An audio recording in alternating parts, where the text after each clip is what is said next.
How do you reward your employees for good behavior? I've done some fun things. I'll do gas cards. I did that a couple, 6 or 8 months ago. I sent everybody got a $25 gas card in their payroll, and it was just something different, but it was a little thank you, and it goes a long way. We were required to meet some training guidelines with General Motors last year, and we met them, and everybody got a bonus. Everybody that was required to train got a bonus.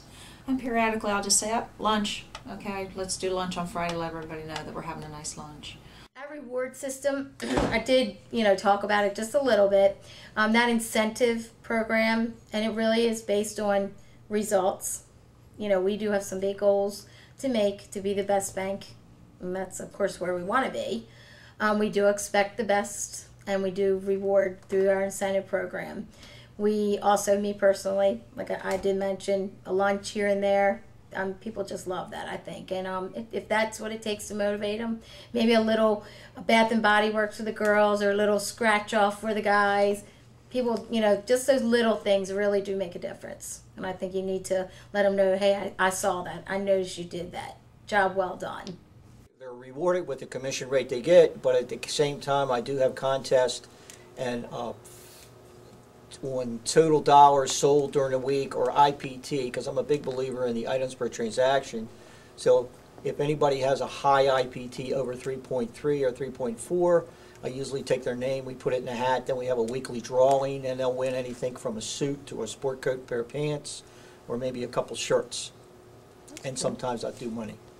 So rewarding people in a union environment, you don't do it with pay. There's no extra pay. I think that for rewarding people, the union has very little to do with, or their unionization, their union status has very little to do with how I reward people. There's set rules for staffing and leave and all kinds of stuff that I can't violate. But there are little things I can do to reward people, and one of them is praising them in public and giving them an award that I make up personally because they deserve it. And I can suggest that they get an official commendation, which is a nice gesture. But what kinds of disciplinary actions do you take for misbehavior or for undesired actions? The first, you start with counseling, verbal counseling, and let them know that there's an issue and you need to resolve it. The second incident, generally we'll do a written warning. The customer or the employee sign off and put, give them a period of time that we're watching, and then if it continues, then we'll let them go.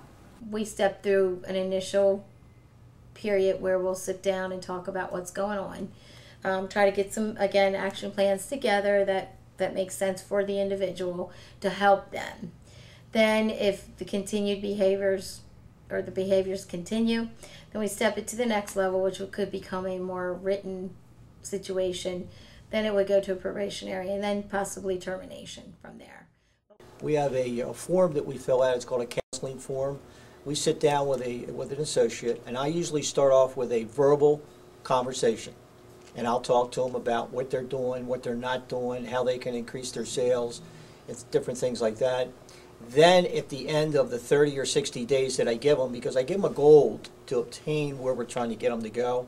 If they don't obtain that goal, then I'll sit down, we do a written counseling, and then I jot down everything for them and tell them where they need to go in the next 30 days. At the end of that 30 days, if they're not really performing to what they're supposed to be doing, then I do a written notice, and normally if they can't handle that, then termination.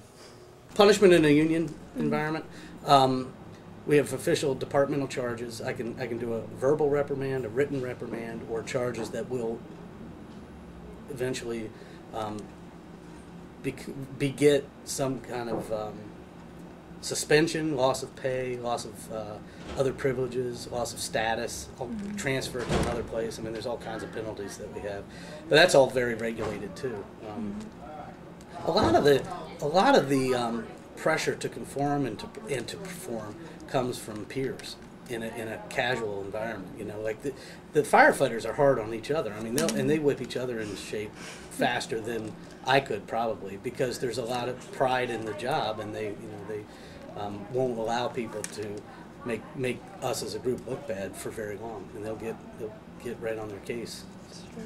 Do you feel that employees with more or higher education are easier to manage? Are they more self-directed and self-motivated? Sometimes the more educated are so overeducated that they don't play nice in the sandbox. Fresh out of college, sometimes the training that you need. Okay, I'm a college grad and you're not. Okay, well, I've been working here for 10 years and you haven't. So the lack of experience versus somebody with great experience is important. And you have to manage that in a different realm. I find them to be a little bit more challenging because they know a little bit more. They've been through school. They may even have a specialty completely different than the business world. But sometimes they can get bored easily. So we want to keep them even more motivated, keep an eye on them, make sure we're giving them extra little tasks to do maybe. You know, one thing I've learned, and this is a blue-collar job, you know, and I'm college educated, and there aren't very many that are college educated. But one thing that I've learned is that there is certainly a correlation between intelligence and education. Smart people tend to be more educated, but it's not a one-to-one correlation. So there are a lot of smart people in the fire department who are not formally educated, but they're bright. And I think it's easier to manage bright people than dumb people. But educated versus non-educated, that doesn't make that. And as long as there's basic reading and writing skills and basic, I think values are a lot more important than education.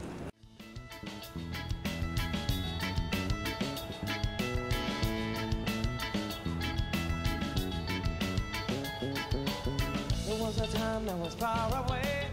I didn't know you, but I knew your name.